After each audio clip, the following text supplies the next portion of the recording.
Welcome back. This is episode 2. We're talking about the flu, preparing for the flu season. Yes. This is Ronnie Gibson, and I have with me. Randy Gibson. Let's go. Let's do it. Rainey, you, when we were doing some research on this, I think one of the most powerful things that you've read this article a few years back, but I think it was a very powerful statement when it comes to the flu, and a lot of people could resonate because we're coming up to football season. Yeah, it stuck with me. It was a guy named, I think Sam Riddle is his name, but wasn't a famous player, but he wrote this article around how NFL players don't get sick. Like he was on Mm. all these teams, not even NFL players, but collegiate NFL, but like high profile athletes like NFL players don't get sick. And he just talked about his experiences in the locker room.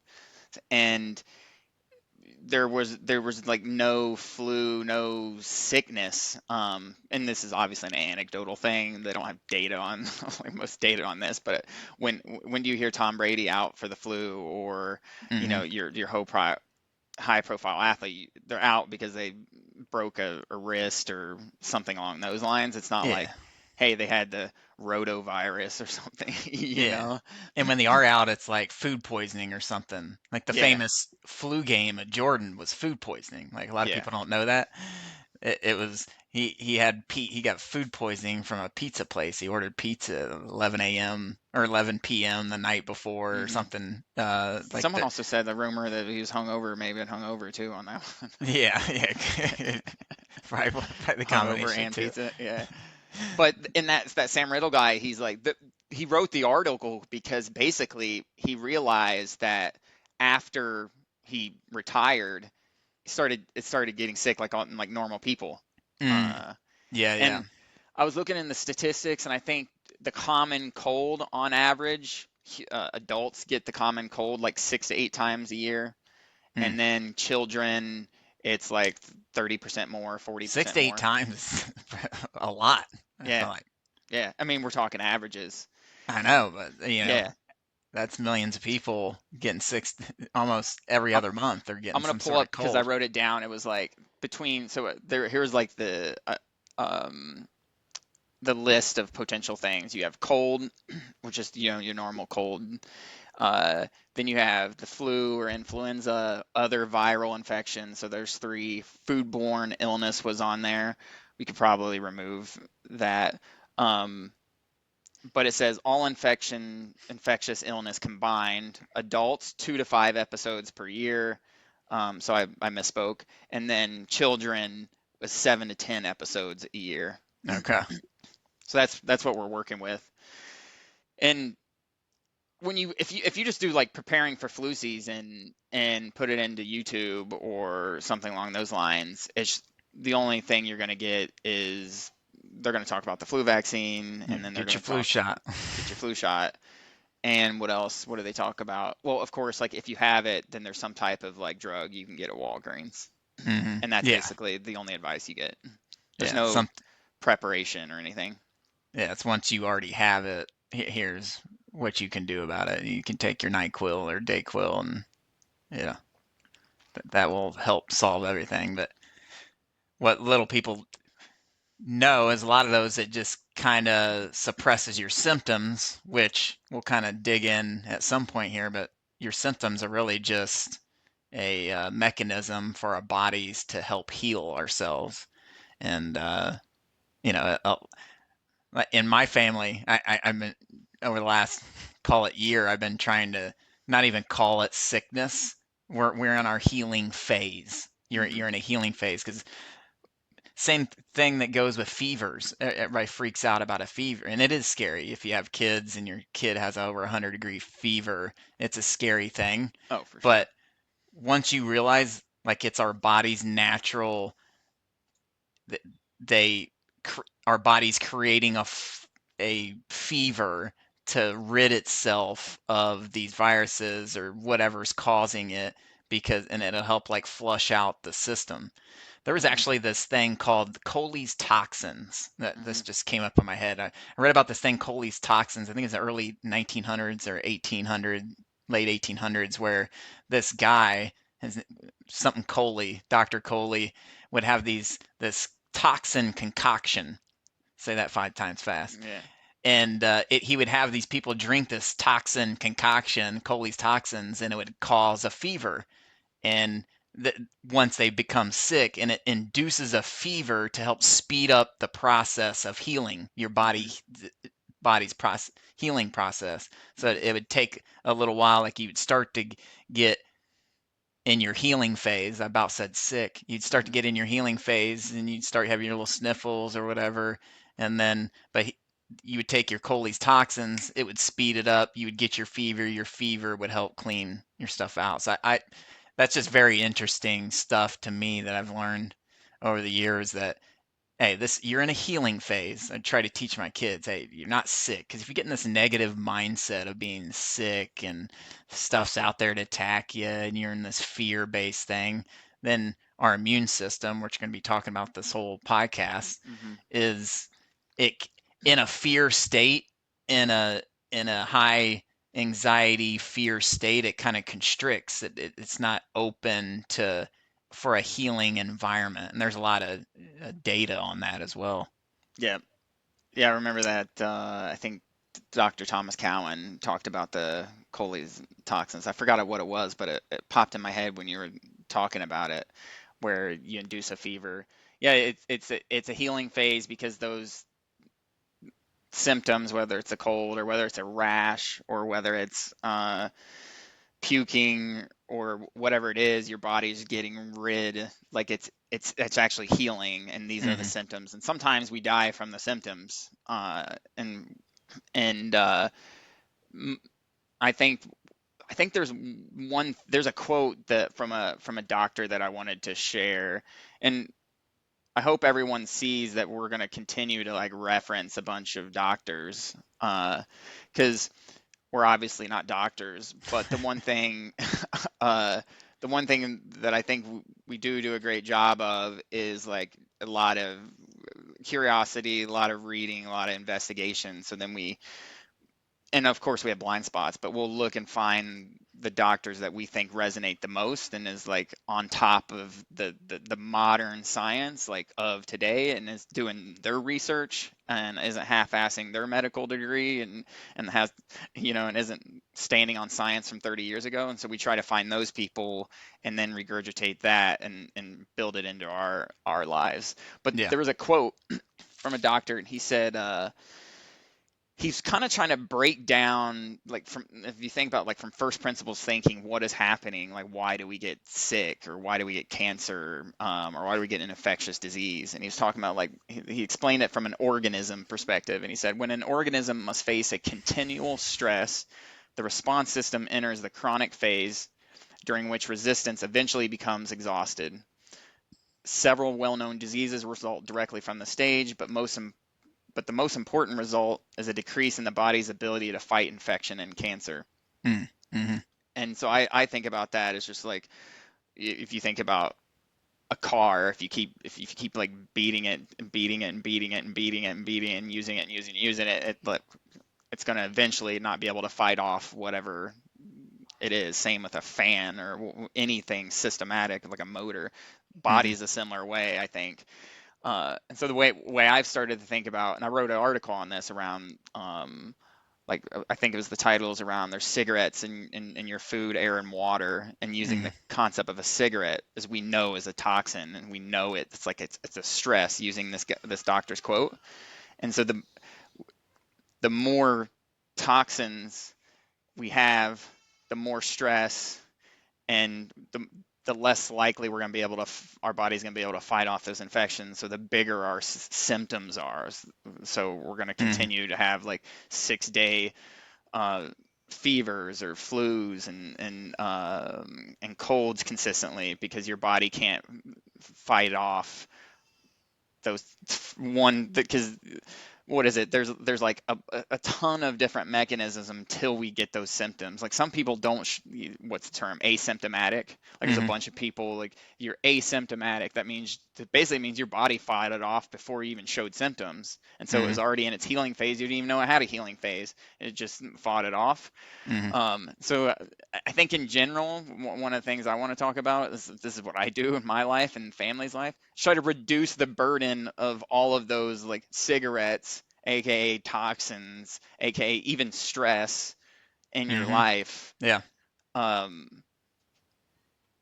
yeah, and that's kind create the most healthiest environment for like literal environment in your home or in your surroundings and the environment in your body to support whenever that comes, right? Whenever flu season comes, of. your environment's set up to give you the best chance. Because, like you said, if you're riddled with a very weak immune system, a weak mindset, very stressed physically and mentally, Hmm. it's gonna your body isn't gonna be as prepared as someone else, say a football player Mm, that exercises every day, is very positive mindset because they're in that type of environment every single day, hmm.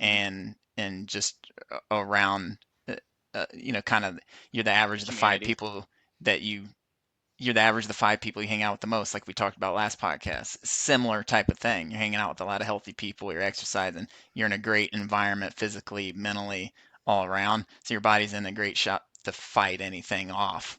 Yep. So that I think that could lead us into some of the some of the things that we do and or maybe should do more in our lives to help set you up for it because Let yeah, me let go me ahead. tell a story of my like Oh yeah, back in yeah. COVID times because Go for it. we thought, I mean, this was what COVID. I got hit with COVID in 2021, and in 2021 I thought I was healthy, like I was doing everything, I was eating organic, uh, and was relatively healthy. Wasn't at the regimen that we are now, where it's working out every day, but it was pretty good. But when I got hit with COVID, it was I got a hard bout of it. I had a fever for 6 days and was just out of work for 6 days. And I remember thinking like, shit. I thought, what am I doing wrong? Like what's wrong with my immune system is where my head went. And then I started learning about vitamin D. Was the one thing where I think around COVID, Chris Kresser, one of the doctors we follow, started coming out with harping on a lot of vitamin D research. Zach Bush and other doctors coming out with a lot of that, and it was basically, I think one of the statistics was 80%,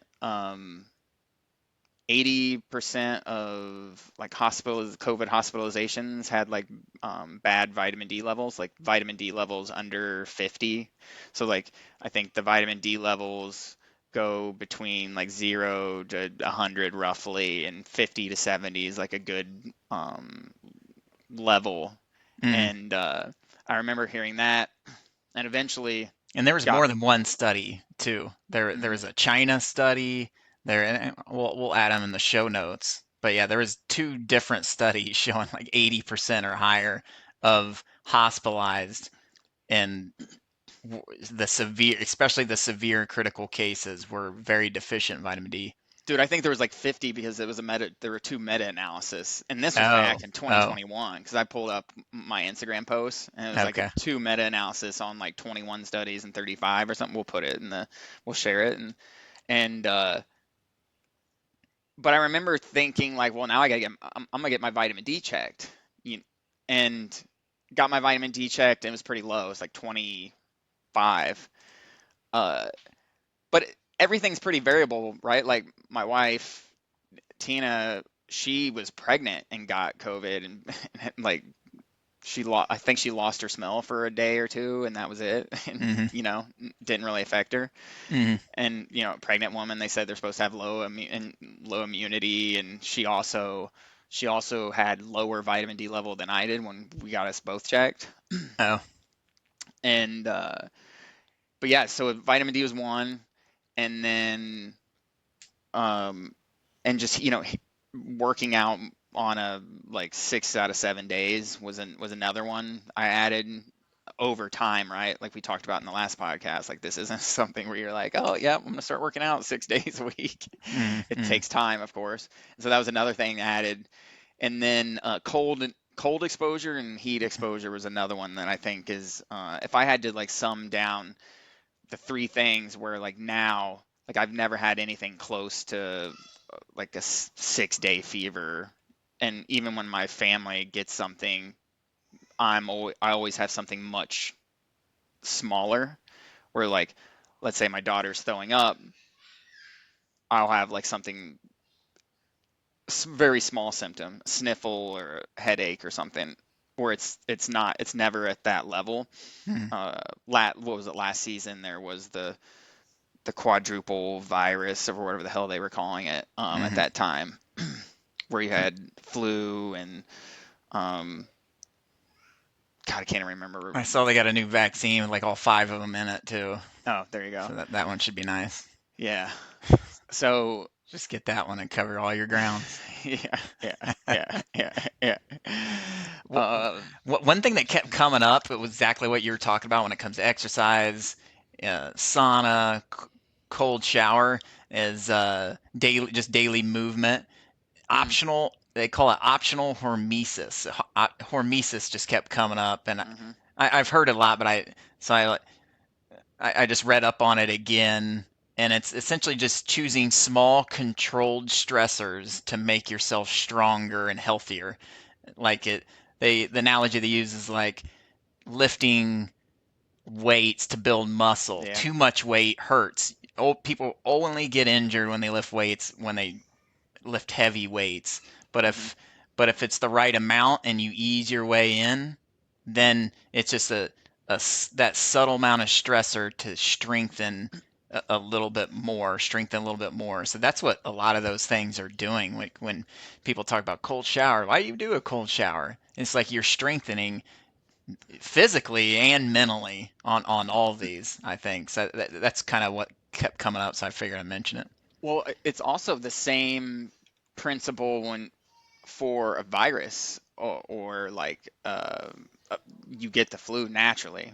Like we might as well get into the flu vaccine concept. Like you give a flu vaccine and it'll protect against a specific strain of virus, or Mm-hmm. alternatively, you could get whatever strain is out there. You could get it and be asymptomatic, or you could get it and be symptomatic, depending on your immunity. And then your body, that's a stressor to your body, which is a hormetic effect that you just talked about. It goes through that hormesis, and then you're much stronger fighting off not only that same virus in the future, but like similar strain viruses in the future.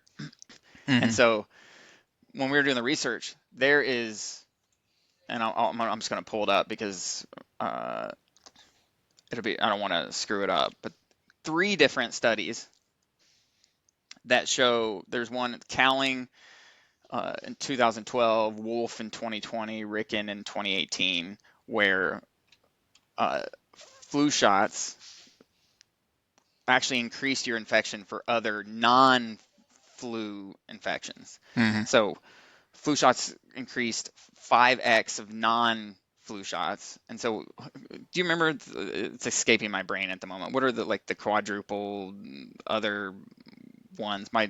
Both my daughters got them last year. Oh, there's like the whooping cough, the one, whatever that's called, DTP. Well, D, not the vaccine virus one, like I'm the naming off the flu ones. DTP because it's the other Like flus. yeah, what's the one that everybody's worried about when for the infants? Yeah. Damn, Um, we'll probably think of it here later. yeah, but um, if I put like quadruple virus on Google, it'll probably come up. Quademic, that's what they called it. Oh, RSV, that's oh, what I'm. RSV. Yeah, Yeah. there you go. Yeah. So the theory is, so in these studies, you get vaccinated for the regular flu, right? Then you're going to be more susceptible to like things like RSV, right? And they say flu, but there's a bunch of different strands. So they're getting it for the most recent strand they're trying to predict for this upcoming flu season. And there was another study on top of that, the past recent one, where the people that got the flu ended up getting more flu.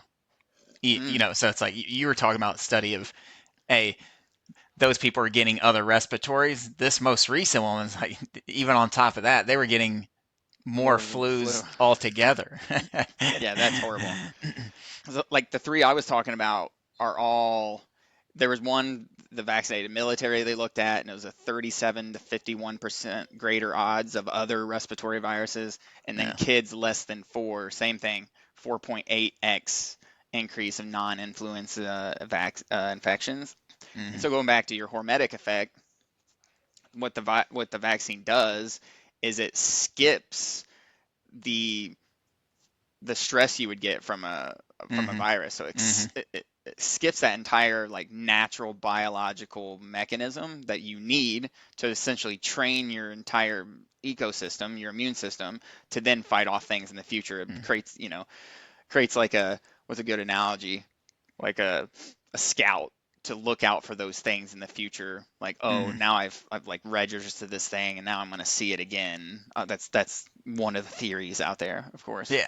And then we won't go too far down the rabbit hole here, but there's a lot of other studies, and I know you know them, but where if a person gets measles or gets the measles vaccine, a person that gets the natural measles, going back to this hormetic effect, that's shown where they have less cancers, many less certain types of cancers and other diseases because Cardiovascular disease, yeah, yeah. you're building up this strengthening. You're getting an update, if you will. You're becoming a stronger organism yourself.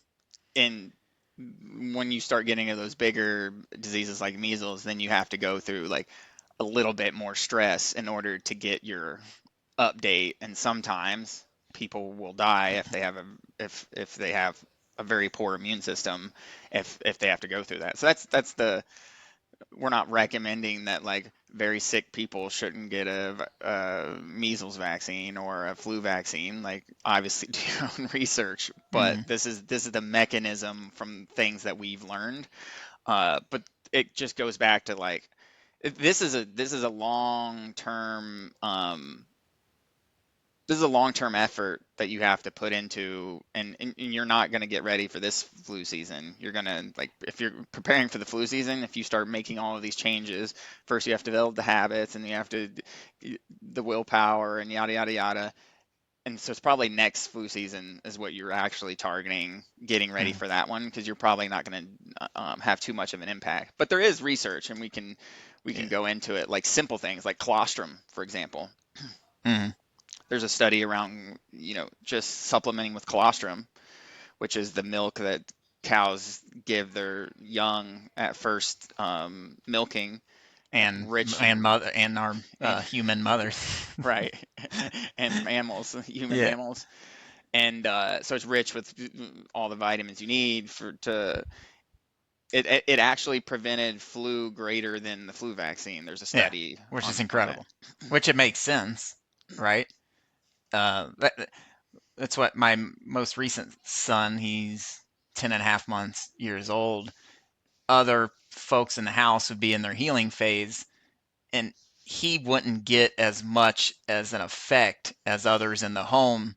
And it's because he's getting that breast milk that has those antibodies, that has the Mm, colostrum, that has everything in the milk itself that the mom's passing on to the baby. And there's a lot of research on that. mhm, So yeah, colostrum's a big one. There was one uh, that I just didn't think of because we build it into our, and we didn't even mention it on the podcast last time about building habits, was sleep, getting mm, enough yeah, sleep.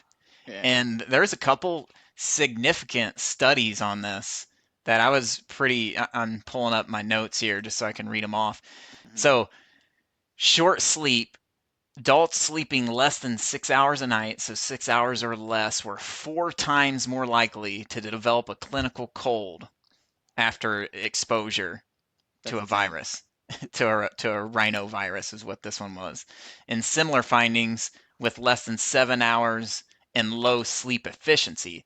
So if Mm, you're 7 hours or less and you're waking up a lot, having to pee a bunch or mm, whatever, and you're not getting good deep REM sleep where your body's healing the most, then it's similar, 4 times the amount. And then there was another one. Yeah, there was a couple more, like two. Oh, and then what this leads to. So then I was thinking, because if you have low sleep or you have a night of intoxication, what happens the next day? Like, what are you feeling like as far as just demotivated, what about kind of eating? groggy. What about eating? What Oh, happens usually? you want to eat all the carbs Yeah, and like bad stuff. carbs, sugars, potato Yeah, chips, ordering yeah, out. So yeah. there's a lot of studies showing this. So it all starts with your sleep, and even before that, I'll go into a little bit more on that. But so there was a couple studies across 11 studies. Sleep deprived individuals ate almost 400 and extra calories per day, mostly from fat and refined carbs. Oh wow. It's just Like the like, bad fats too, like not the good fats. yeah, and it comes down, and one of the studies was talking about that. Uh, yeah, 2 nights of 4 hours of sleep cause leptin, which is your satiety Mm, hormone, and then ghrelin, which is your hunger hormone. It mm, caused the hunger hormone to go up, the satiety one to go down, and then it confirmed crave sweet, salty, and starchy foods. mm. So it's all those different types of things. It's just like, all right, the sleep leads you into this, and then it leads you. Now you're eating uh, not very good nutrition food Hmm. that's gonna lead you to a less defense immune system that's going to set you up for, a worse flu season, if you will. But Yeah. even before that, it talks about getting morning sunlight. So Mm, you listen to Andrew Huberman or Ben Greenfield or many others, they talk about one of the most important thing is, and these are things we build into our habits. It comes second nature. Running in the morning, I'm getting my sunlight, or mm. I go to bed usually by 9:30 and trying to I'm going to bed at least where the clock shows I'm going to have 8 hours of sleep Yeah. because I know that makes for all these beneficial reasons. But getting morning sunlight helps regulate your circadian rhythm, so your body starts to turn on, your organs start to register, hey, it's time to wake up, blah blah blah, and then your melatonin increases at night. So it increases your melatonin that helps you sleep better just by getting the sunlight in the morning. So it's like sunlight in the morning will help you have a better sleep in the afternoon. And get barefoot would probably be even better. So sunlight and barefoot. Yeah. Huberman raves about get 5 to 10 minutes of that every single morning, and it'll change your life. Yeah. Yeah. It's tough too because like when I wake up, it's still dark, Mm, and hmm but you can usually go on a walk with your dog or your family once the sun comes out and make sure you get it. You can add those in hmm over time for sure. He Uh, suggests like even if it's dark, red light. You can buy a red light, infrared, near far red light that helps like mm, mimic that mhm. sun, which we have in our saunas. Yeah, So, saunas. That's one thing I want to start talking about some preventative stuff, and sauna is one of them. And so, like we talked about, exercising every day from the NFL, or like doing it. You're not going to just do that tomorrow. You're not going to be an NFL athlete tomorrow. And so Rhonda Patrick talks about this a lot, where she dives into the research. For those that don't know her, she's huge on sauna. She has her own podcast, PhD. She talks about sauna as an exercise mimetic, so it like mimics exercise. And she believes that in 5 years we're going to be prescribing sauna use. Doctors are going to be prescribing sauna use for people. So like, hey, you need to sauna 4 times a week, and basically it revs up your system, makes you sweat, and your body, and it's just like you if you were to went out for a run, essentially. Uh, and so I think that's one, like if you want to do like a life hack, or you know that's one biohack you could potentially do that could get you there. There's a there's a brand of sauna. I can't. What's the name of the brand of sauna we have? I can't think of it right now. I always have to look it up. I don't. Yeah, Oh, I we'll can't we'll remember. figure it out and add it. But you can depend. You can get it on sale, or maybe buy an old model and probably get it close to $1,000, somewhere around there.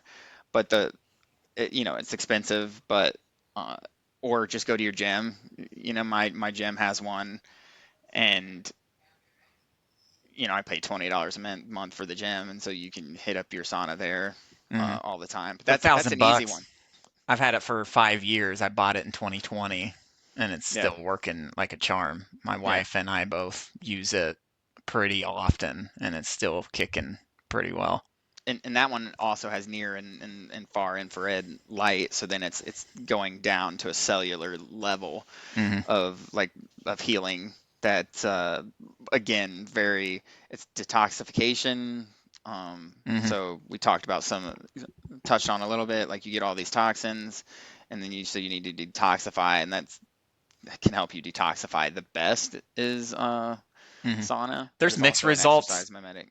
on like stuff like releasing it out of your sweat, but I read two different studies where it was like they tested sweat from people after the sauna when they sweated a bunch, and BPA, the The plastic. the plastic was coming out.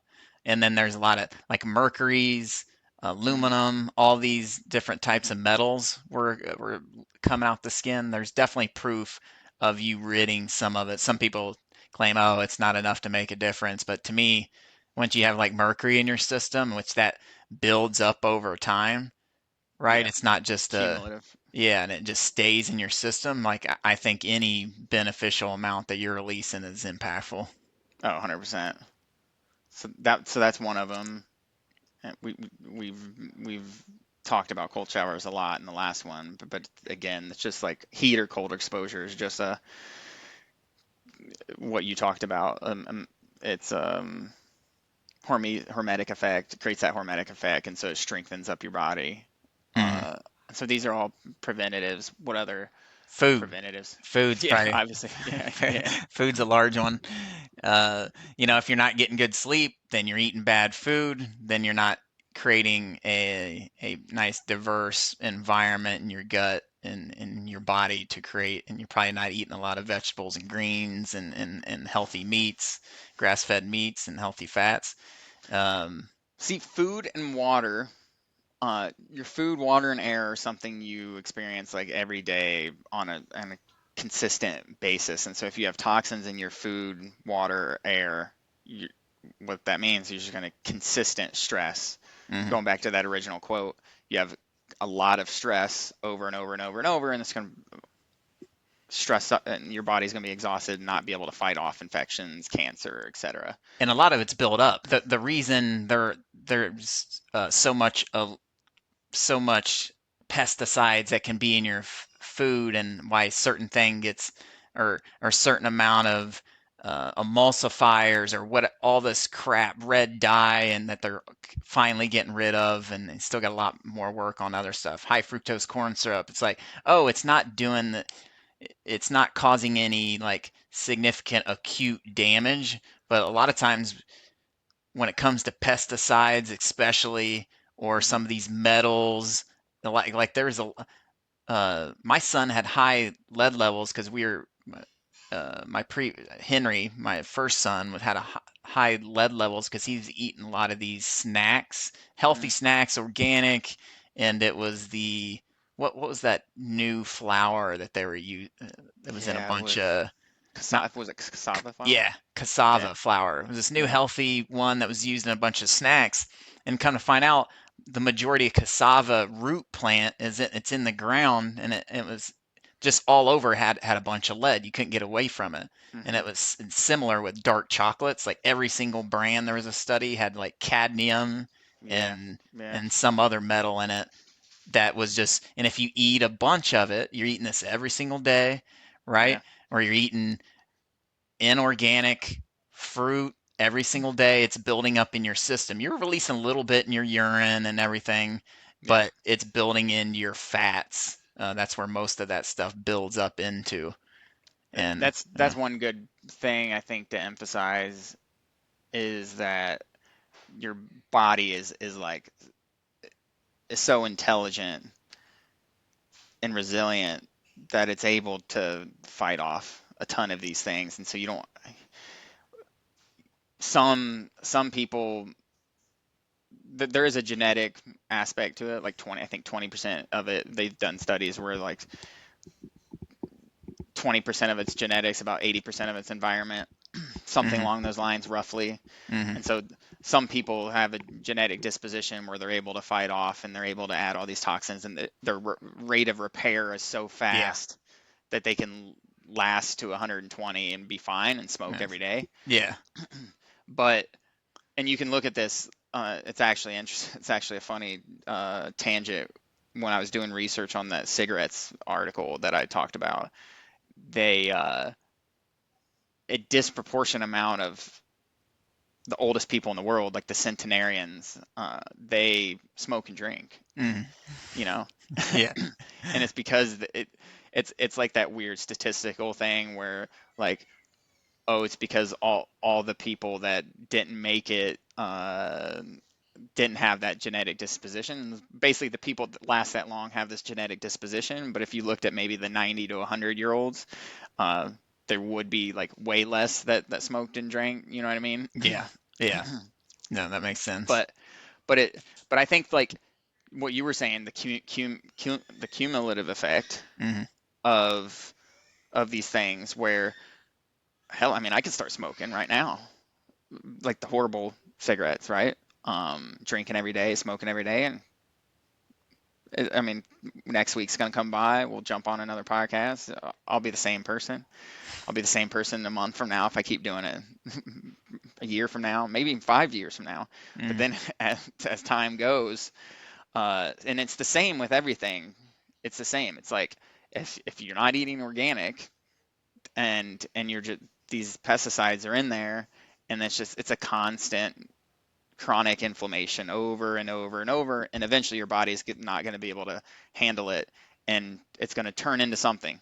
hmm Which is It leaky gut. Leaky gut's one of the most prominent issues in our country, and it leads to all kinds of irritable bowel syndrome, dysbiosis, all these different things, issues with the gut, and then they run into a lot of other issues because leaky gut. It's like we have these essentially glyphosate. Glyphosate's a pesticide sprayed billions, hundreds of billions of pounds of or gallons of glyphosate sprayed on U.S. soils every single year. yeah, It's legit in our it might be water. more. Yeah, I think it might be in the trillions. I think I Uh, heard recently, but it's sprayed on our food. And then it's goes up into the air, and then it's in our water. So it's in our water, it's in our food, it's in our air. What were you talking about earlier? Water, food, air. That yeah. it's so if you're not trying to, you know, if you clean your water, ensure that you're getting pesticide free, but it causes this glyphosate causes that leaky gut. It's a proven fact. It was like introduced in the late 80s, I want to say, and then you can see a correlation that starting when that glyphosate was Mm-hmm.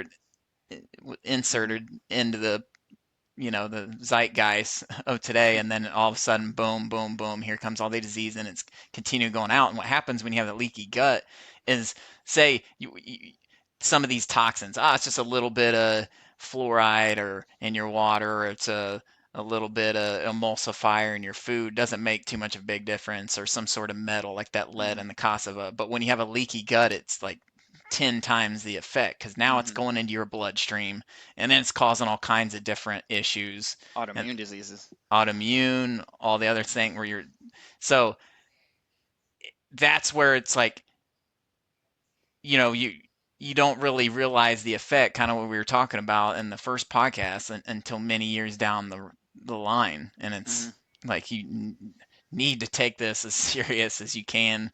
And I know you talked about preparing for the next season is probably what Hmm. you need to think about, but you can make subtle effects that can make some differences now.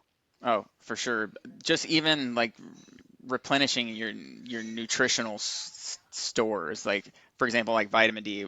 So when I had a vitamin D level of like 25, I think it was low, Hmm. and you want to be at 50. And crap ton of studies show like you're 50 above, you have like X% lower uh, illness, infectious disease, yada, COVID, yada yada yada. Hmm. And so we went to uh, we went to the integrative medicine doctor that we were talking to at that time, functional medicine doctor, and got us on just vitamin D drops, vitamin D and K2, because you need the K2 to synthesize so it metabolizes correctly and absorbs in your body. And so 5,000 IUs a day. Been doing that for 4 years. But in order to get to from 25 to I think 40, a little over 40, I can't remember exactly what it was. It took about 6 months. Hmm. Hmm.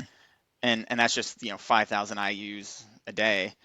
And then Sunlight's the most important way to get it, right? right, but It's tough it's sometimes difficult. working and Yeah, you're in, I'm remote worker, so I'll sit outside a lot, but yeah, so anytime my wife went through about where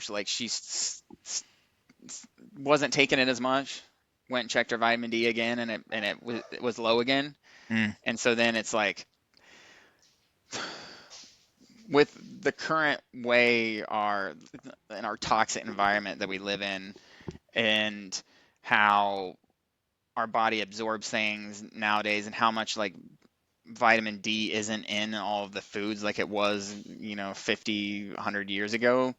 Uh, it's it's difficult to get as much, and so we just have to supplement. mm, And that's one of the biggest ones. But vitamin A is one of the biggest ones for immunity. mm, And so the way we get that is cod liver oil.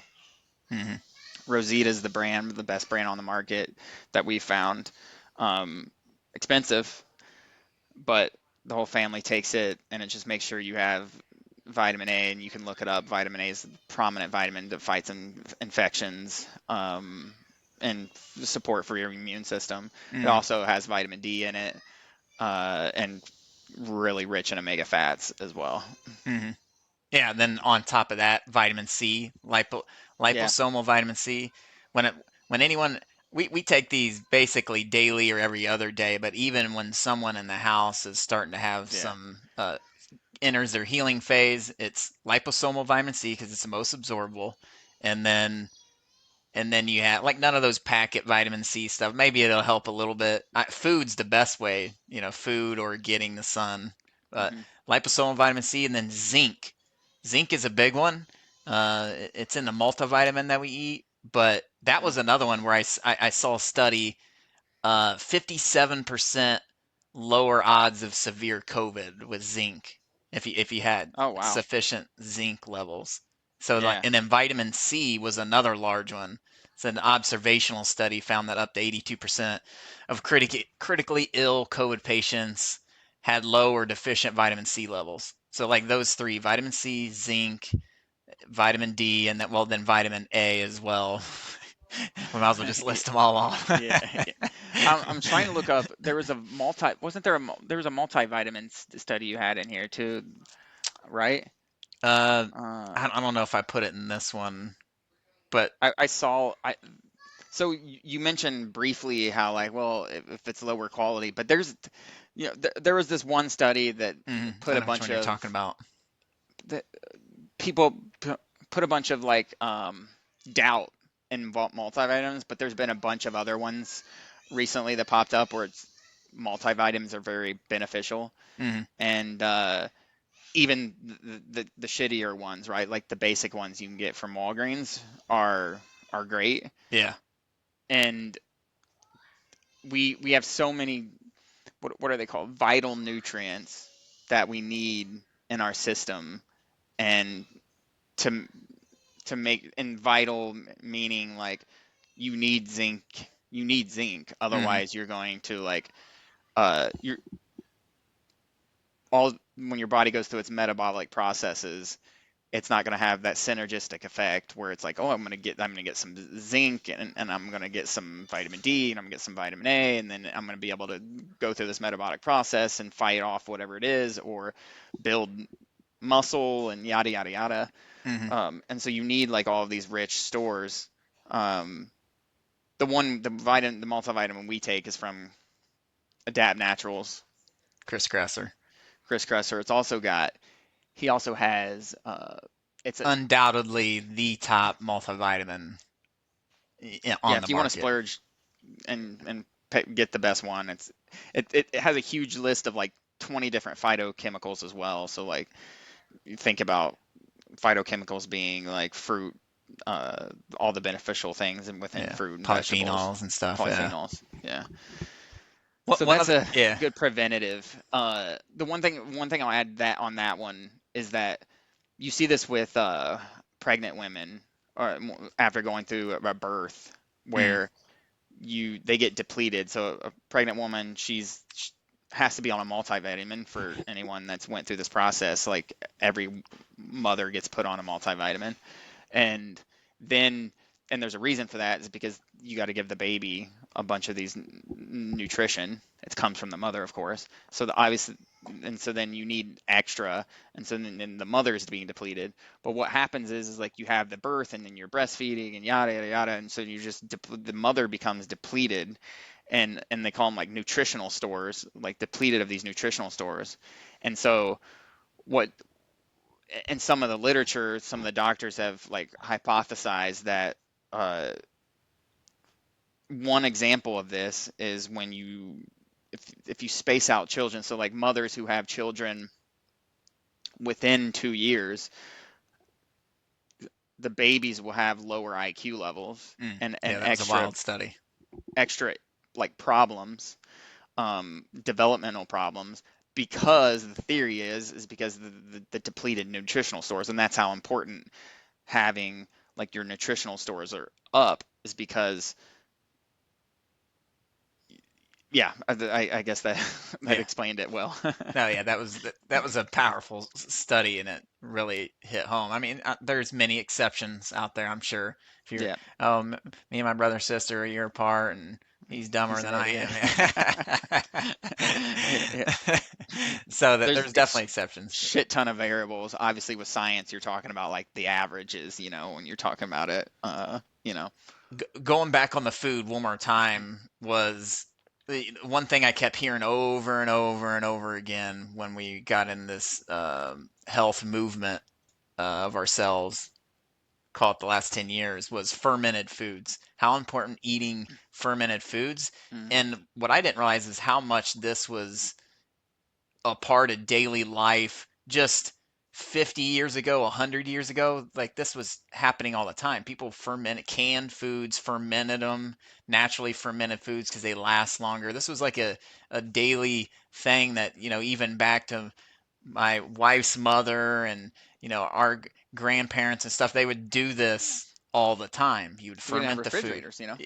Yeah. So it's That's like, one of the reasons. yeah, yeah. But like fermenting foods is just you build this natural fermentation into the food that has good natural life in it, bacteria that are good for a developing gut. So you take in whether it's kombucha or sauerkraut or Hmm. kimchi are three popular ones that are basically at every single grocer these days, even Yeah. Kroger, that you can get. But you got to be careful. Some of them you got to ensure that it's in fermented, and ideally at naturally fermented. Or if you have a local farm, a lot of farms do it as well, and you do it Hmm. yourself. It's a little difficult. I tried to do the sauerkraut thing, and the taste wasn't there, so I just buy it from whole food still, but eating those daily because then you're going to have a more diverse ecosystem in your gut, and then the gut is one of the most powerful ways to have not only you can cure your leaky gut by doing these types of things, but also get rid of some of the more than likely if you have a lot of these toxins Yeah, like glyphosate that's what I was about or to say. yeah, you're going to have an imbalance in your gut. If you don't have leaky gut, you have some sort of imbalance of your ecosystem. You're eating all these processed baloney foods, packaged foods. You're not getting the right nutrition and the right bacteria inside of you, and you're not going to have a very good ecosystem to manifest a good, positive, healthy human being. Well, it also like detoxifies too, like Mm. the toxins Oh too, like yeah. the fermented foods. It's a detoxifier, just as probably good as like a sauna, and Oh ridding yeah. of I read toxins. something about it detoxifying glyphosate, like it's Yeah, some study. I can't remember what that one was. yeah. And so it's just like bringing in good, organisms to fight out this, like, to clean up the mess, Mm. Raw milk is another one. I forgot to mention that one. That's a Yeah, great way that's to another get one. some good because that's one of the downfalls to pasteurized milk because it immediately they heat it up and Yeah, kill on purpose. They kill all the good bugs and not only the bugs, but it it does a lot of other things to the mechanisms of like the glutathione I think is way less or not even existent in regular milk. enzymes, like the enzymes you Oh yeah, need to metabolize it. the enzymes, correct, and Hmm. so like all these things. Vitamin levels. Yeah, it's like the Thomas Sowell thing. It's like there's no solutions, there's only trade-offs, Hmm. right? You talked about the flu vaccine. It's like, oh, you're trying to get out of this hormetic effect. Boom. There, it's not a Yep. solution. It's a trade-off for other things. Now you're getting other Yeah. viruses. Same thing for the milk. All right, yeah, you're getting rid of the enzymes. Now you have all this lactose intolerance because you don't have the enzymes breaking down the milk. You and I used, Allergies. yeah, allergies is another one. You and I used to Hmm. have you and I developed a lactose intolerance in college. We just had to stop drinking milk, Yeah. drinking lactose-free milk. Started been drinking raw milk for the last 5, 6 years, Yeah. haven't had an Su issue since. Sucking it down. Yeah.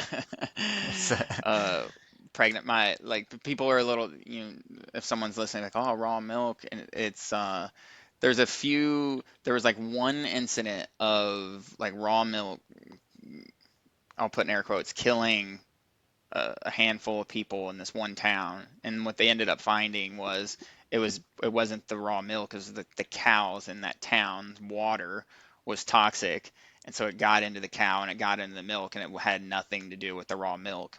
But and if you went by that logic, if you look at your deli meats, your spinach, your oysters, you look at all of these things, and like, there's some people that die from it. You're gonna get like diseases from everything, Mhm. and raw milk is like on the low end compared to everything else. So you can go. There's a few, depending on what state you're in, you can get local raw milk at your farm. Ronnie gets it delivered. I have to go to the actual farm to get it in Illinois. Yeah, I go delivered right to my door each week with a CSA. It's not really a CSA, it's directly from the farm itself, Regenerative Farm, and here in Indiana.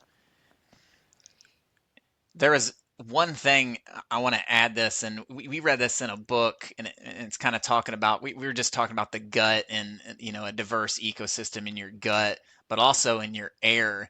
You and I read the book a while back, many years ago, I Contain Multitudes.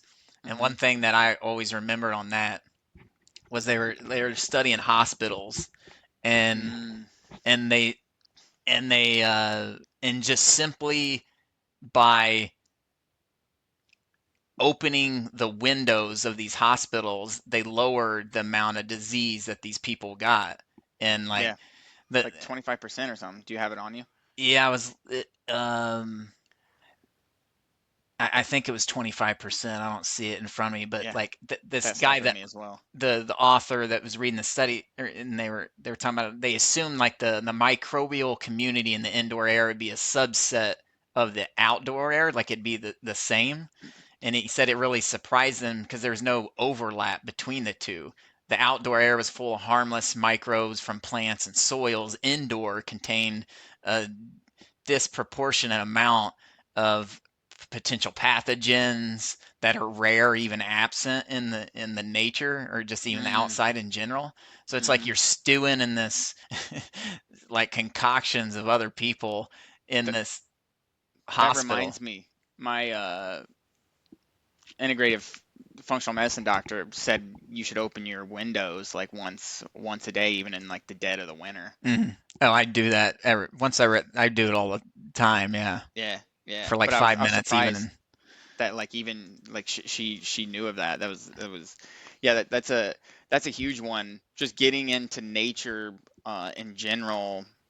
Uh, there's a ton of beneficial effects. to You to know, add on that, he for said 5 to 10% of people who check into hospitals or other healthcare institutions pick up some kind of infection during their stay, falling ill in the very place that are meant to make them healthier. And he said in the U.S. alone, this means around 1.7 million infections and 90,000 deaths a year from that alone. From you're not having this diverse natural nature type of environment where you're getting a diverse natural ecosystem in the air, just like in your gut, just like everything else. yep. There was one. I was looking through my list of things because I know we're coming up on time here in a bit, and there's a few I wanted to harp on pesticides and Oh herbicides yeah, yeah. real quick. Is like there's a study recently that came out around living near a golf course, and if you lived within 1 mile of a golf course, you got a 126% increase in Parkinson's disease. If you shared water with the golf course, you had a 2x risk of Parkinson's disease, uh, and the risk got less the farther you Mm-hmm. lived from the golf course. Uh, and I think it all the way up to like 7 miles. I can't remember what it was. And that's just a great example of like golf courses just constantly sprayed with pesticides and herbicides. There was a study in India in some of these countries. They used to do this in the U.S. as well. For like malaria, they would they would spray DDT to kill mosquitoes, and and they would spray it, and it would sometimes they would even spray it in the homes, like on the walls and stuff. And in India, that they did this study where like the they looked at Indian women and reproductive tract cancers, where Mm. the in areas where like they're spraying for like mosquitoes and stuff, and it's 4 to 6x higher pesticide levels in those who had the reproductive tract cancers. Mm. So if you had cancer, you had 4 to 6 times more than someone who didn't. What's that And animal then study? Wasn't there an the animal? sea lions. That's Oh what I was yeah, about to hit you with next. yeah, Is the yeah. What's sea that? lions one? The sea lions one off the coast of California. They looked at these sea lions, and what's interesting, it goes back to that initial thing where the quote I was talking about with like stress, and he said organism. We're an organism. So is a sea lion. Yada yada yada.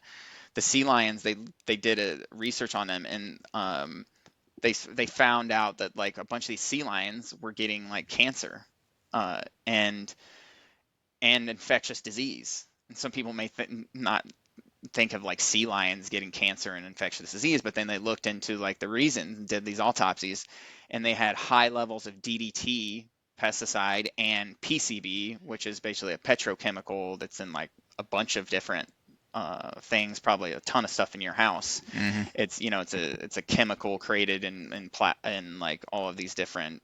I don't know if it's a plastic, but it's a petrochemical, whatever the Yeah, hell that PFAs, means. I think they're called. And so you had a 6 to 8x higher cancer risk in these sea lions with these That's levels of insane. DDT and PCB, and then 5 to 7x more infectious disease in these sea lions at those levels. And so that's in sea lions. And what this is one of my biggest pet peeves. Like I was driving past the high school in my neighborhood. I look out, True Green. True Green's the biggest one sprayer of these. Is they are outside. Beautiful, beautiful football field, sports soccer field. This high school, right? The grass is beautiful, but what's the trade-off of having a beautiful grass, one strain of glass all the way through? This True Green was sitting there just spraying shit tons of like pesticides, and then what's going to happen tomorrow? All these kids are going to be rolling around in the soccer field or football field, or their face is going to be in it, Hmm. and they're going to, unfortunately, if they keep getting repeated that over and over and over, maybe in the same, maybe victims of some similar stats that you just rattle off. Hmm. And it's unfortunate. Your sound went a little bit down when you hit yourself. Oh, here, right Oh, here. there you go. Yeah.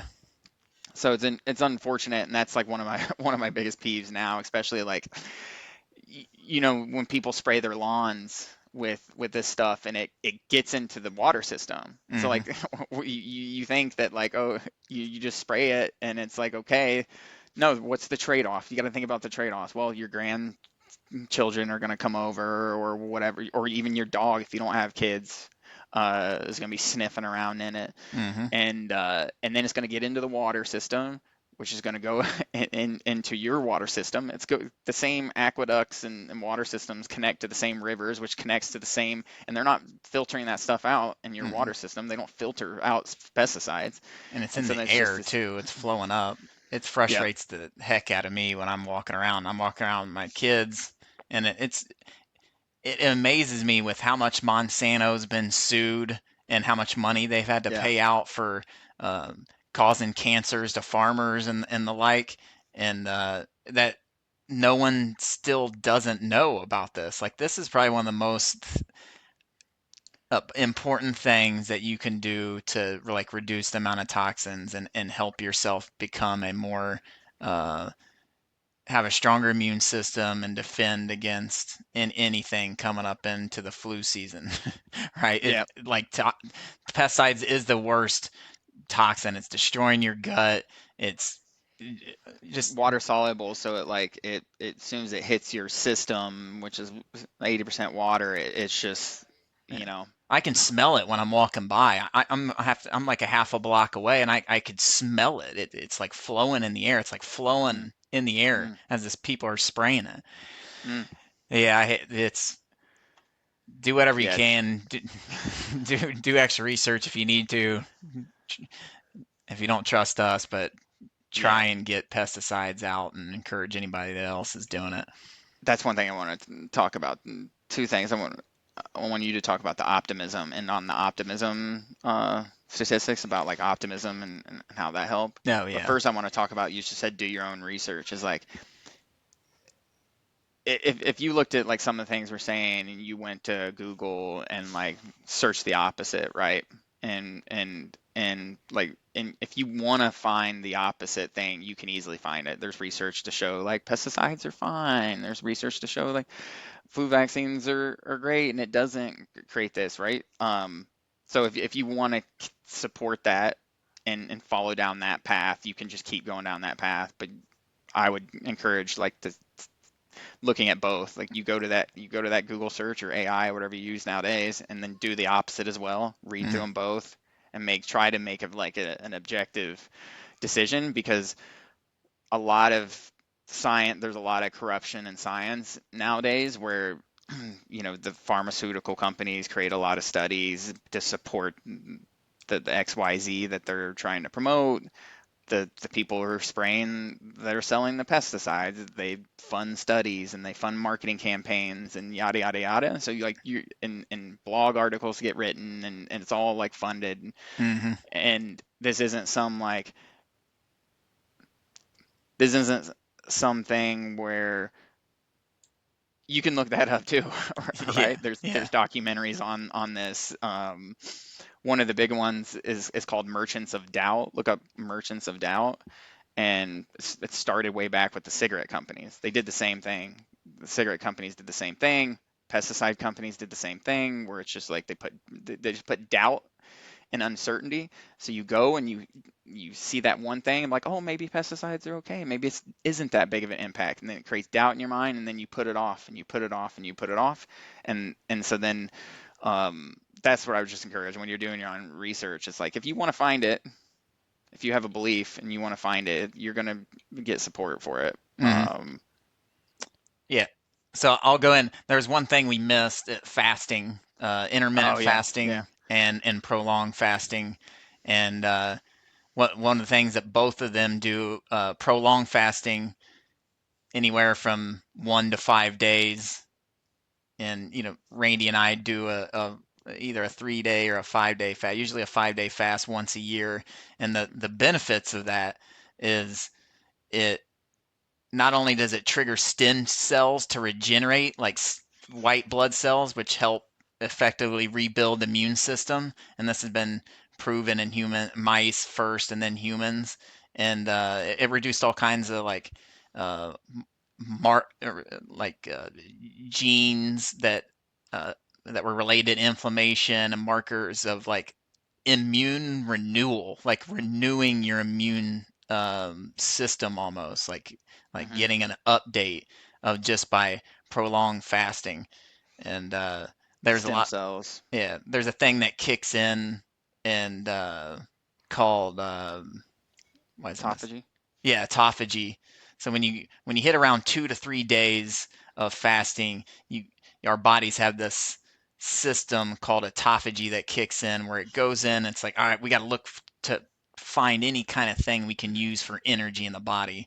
So what happens is we have these things called senescent cells. They're like cells that just sit around your body, and they're kind of like dead, if you will.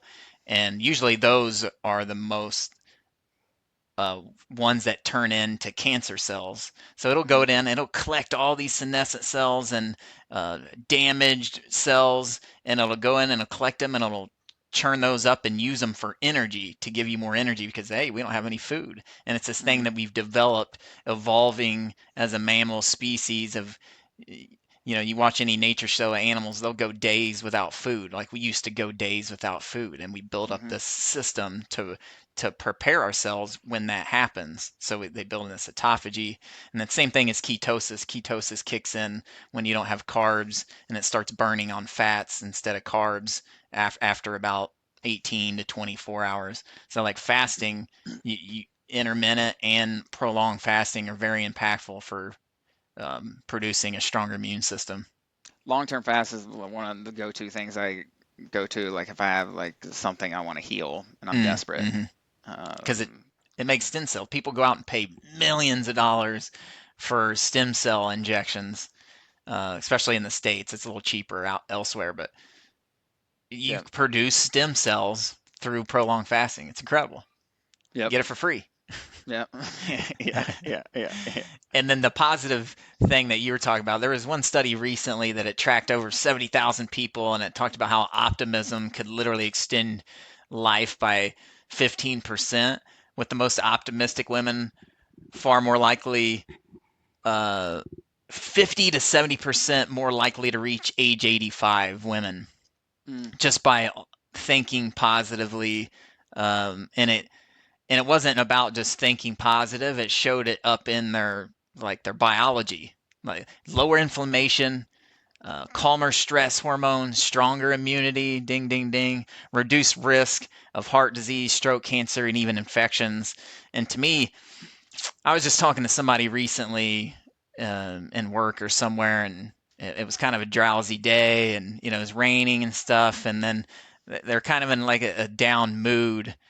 mhm, And I'm like, what's going on? And they're, it's just with weather.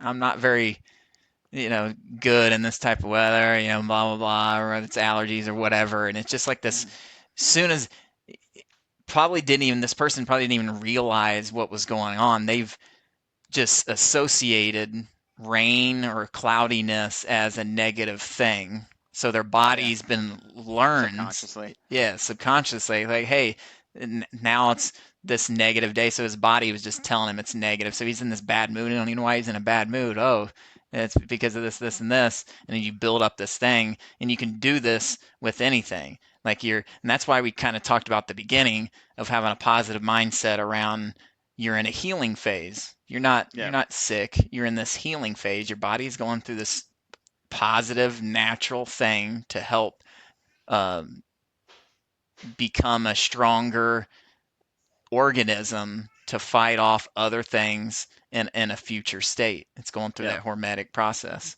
Yep. Uh, Yep. And if you're and you think about it in that context, if you're not happy, then you're not creating a good environment. It's creating stress.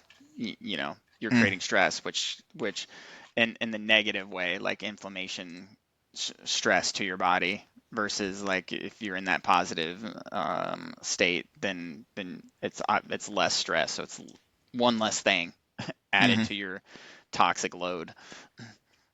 So I know we're pretty. I wanted to go through this one last thing. Maybe we got 3 minutes left. So there's, you know, you can turn off the podcast now if you don't want to hear the end of this. But there's there's also a couple alternative theories around virins or pathogens and how maybe they're not even the things. Maybe they're not even the things that are causing our disease. There's a thing called German new medicine and terrain theory.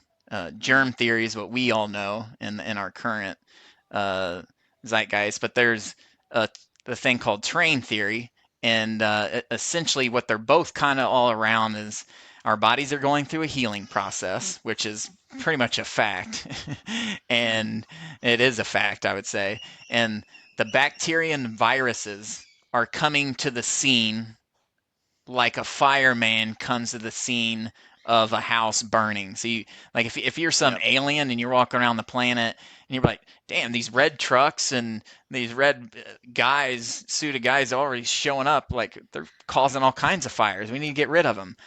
Think of that as the viruses and the bacteria coming around an injury or some sort of flu, and it's in a similar way the terrain theory. So it's not more about like that disease or the virus. It's more about like what toxins are in your environment.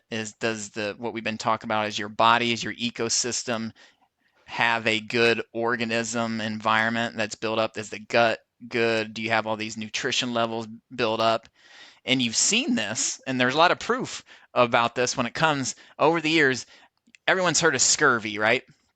It Yeah. was this disease on boats in the 1700s and wants to be this infectious, insane disease. Everyone that got on the boat, they would catch it from everybody. They got this scurvy, and everybody'd be dying from this scurvy.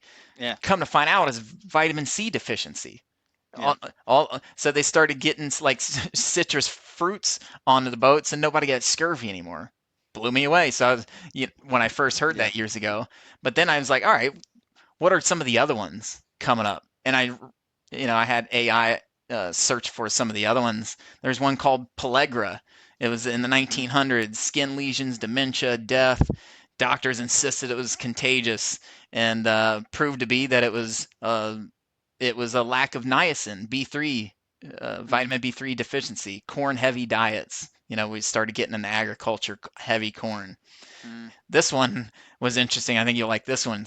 Berry. It's paralysis, heart failure, huge outbreak in Asia. It was misclassified as this bacterial infection. It was all over the place, and it was shown that polished rice diets. And I was like, what's a polished rice diets? And a whole grain rice prevented it. Apparently, what they would do with rice is they would remove the bran and stuff off the outside, and it would make it last longer.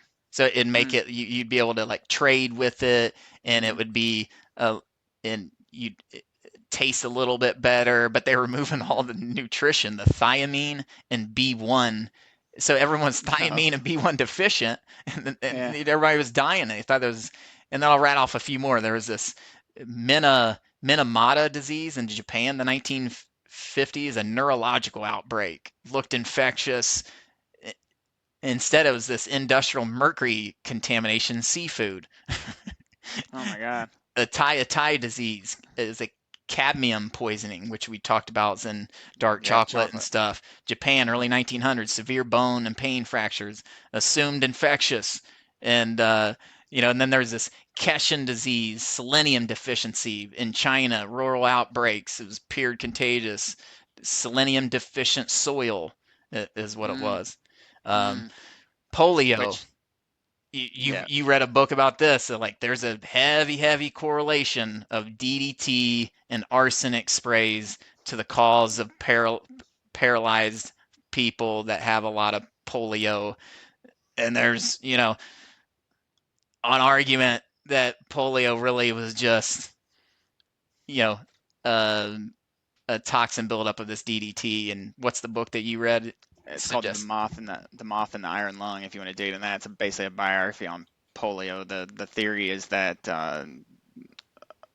pesticides going back from the late 1800s, early 1900s. They used to spray lead, and then they used to spray lead arsenate, which is lead and arsenic together, just on everything. And they were trying to kill these moths, and then they were trying to kill everything.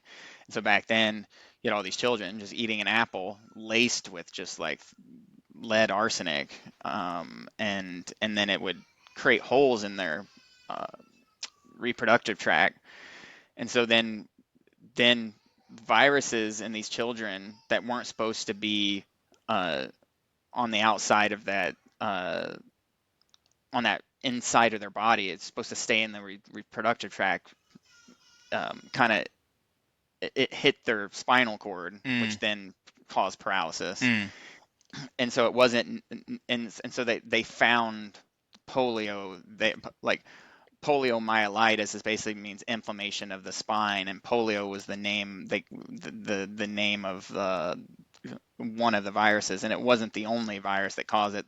There was a study done in Michigan back then where they only found this polio virus 30% of the time of the ones who had paralysis, and so that just goes to show you it's like more than this one virus, and it's obviously more complicated than what we believed it was. But to your point, there's a terrain theories. Something's in the environment. I want to add one around solar radiation. Just think about the sun. So like solar spots, solar radiation, all of these like electromagnetic things that happen over times. There's been like mm, it's been connected to like some of the big flu epidemic outbreaks over time, like the huge ones in the 1800s and whatnot. And so like there may even be this terrain toxic effect from shit we can't even imagine in outer space, that's creating uh, this what appears to be scurvy-like contagion, but it's not. mm, mm-hmm. It's an inflammation toxin effect on like certain parts of or the whole entire United States. So it's complicated. It's probably not one or the other. It's probably a multitude of things, as is everything. Nothing's always a one single cause, is what I've learned in all of this research. Yeah, electromagnetic radiation's another one that it creates a more not as strong as an environment for our organism and many other. It's the reason a lot of bees are getting are dying all over the place. And then there's many studies of like studying like bacteria in our system, and how bacteria exposed to an environment with more electromagnetic radiation, Wi-Fi, your phones, especially towers close to you, will creates an environment for this bacteria to like multiply at a much greater rate than it would when it wasn't. So it's like, Damn. yeah. Yeah, it's insane. And then there's a lot of other, if you read the Invisible Rainbow, where how we don't uh, we don't process sugars and fats as efficient as we would if we weren't surrounded by this electromagnetic radiation. So you think of all the Hmm. things we talked about, like Yeah. try and reduce your electromagnetic radiation, set your Wi-Fi at night, put your phone on airplane mode, or just some simple things that you can do that, to me, I think uh, it can help. Start slow, Yeah. start taking one thing away, and build up over time. That's probably the best approach. You're not going to be able to do the 100 things that we mentioned today. Hmm. But yeah, that's Yeah. preparing for The flu one other season. crazy one, I know we're done, but Spanish flu. Spanish Yeah. flu is another one. Like traditional view is this H1N1 virus, and it was like apparently like we promoted high dose aspirin at the time. Like we were, and it was like, and it was causing pulmonary edemas and causing like mass death tolls. And like one of the big reasons was it was aspirin and it wasn't really the flu. So there's another thing where you have this like toxin that everyone's like, Hmm. so yeah, We could go on and on. yeah. We didn't talk Yeah. about any of the ways to like, yeah, well, we're probably good. Just like ridding yourself of some of the toxins. Should we? I think you know the coffee. Oh yeah. Should we? Yeah, we can. Yeah, another crazy thing you do is do a coffee enema, Yeah, or enemas in general, um, which it's like a detoxifying thing for your liver. A lot of this muck, a lot of these modern toxins will sit in your liver, and it's just a lot of build up muck. And so on you your can do GI tract and stuff, and it's just sitting in there on that. your gut lining. There's this fringe health stuff that, but doctors, we do enemas, like we did enemas in like the early 1900s. It was like a common practice, It, sometimes still is, it was in the depending on. Bible. It was in not the Bible itself, but one of the books that I forget what it's called, but it was in one of the biblical books 2,000 years ago. Yeah. So Yeah. they Yeah. were doing it, and it helps your liver detoxify. Your liver and kidneys are like your detoxifying organs, and it helps. Yeah. It gives them. It clears it all out for you and lets them focus on other things in your environment because we've got a lot of toxins in our environment as we've talked about. Yeah. I think we end it there. Yeah. It's another thing that. Well, I'm sure we'll think of more. We can do a V2 version 2 of this podcast.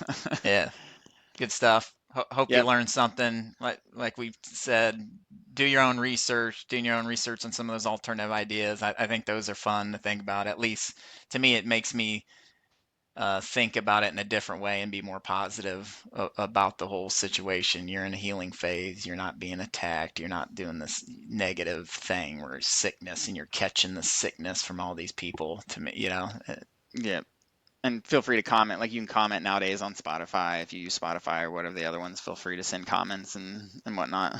yeah, I'd love to continue the discussion. great. Thanks for joining us. If you're here this long, appreciate it. Have a good one. Ciao.